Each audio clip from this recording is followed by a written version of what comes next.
के तपाईहरुमध्ये कसैलाई जति गर्दाखेरि पनि शरीरको तौल घटाउन गाह्रो भइरहेको छ? थोरै खानुहुन्छ तै पनि शरीरको तौल घट्दैन। एक्सरसाइज गर्यो, थोरै खाना खायो तै पनि जति गरे पनि तौल घट्दैन। यो के भएको होला? यो त्यस्तो अवस्थामा हुन्छ जब मेटाबोलिक सिन्ड्रोम तपाईको शरीरमा देखिन्छ। मेटाबोलिक सिन्ड्रोम भनेको के हो त? मेटाबोलिक सिन्ड्रोम भनेको यस्तो अवस्था हो जब मानिसलाई एउटा होइन धेरैवटा स्वास्थ्य समस्या एकैपल्ट देखा पर्छ।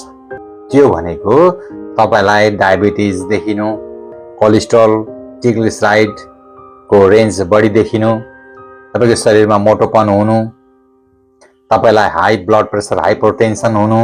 मेटाबोलिक सिन्ड्रोममा मेटाबोलिजम त्यसमा असन्तुलन पैदा हुन्छ, त गडबड हुन्छ। यो प्रक्रियामा असन्तुलन भयो भने शरीरमा विभिन्न किसिमका समस्याहरू देखा पर्छन्। यस्तो अवस्थामा शरीरमा इन्सुलिन रेसिस्टेन्सको अवस्था सिर्जना हुन्छ। तपाईको शरीरको बोसो घटाउन पनि असाध्यै गाह्रो हुन्छ।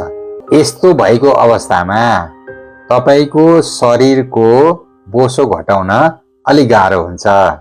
यस्तो अवस्थामा शरीरमा मेटाबोलिजमको गति सुस्त भइदिन्छ।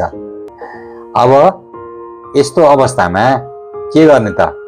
बाहिरका जति पनि पत्रु खानाहरू छन्, कुनै पनि चीज नखाने, चिल्लो नखाने, तारे भुटुको नखाने, चिनीयुक्त पेय पदार्थहरू कुनै पनि नखाने, स्ट्रेन्थ ट्रेनिङ गर्ने।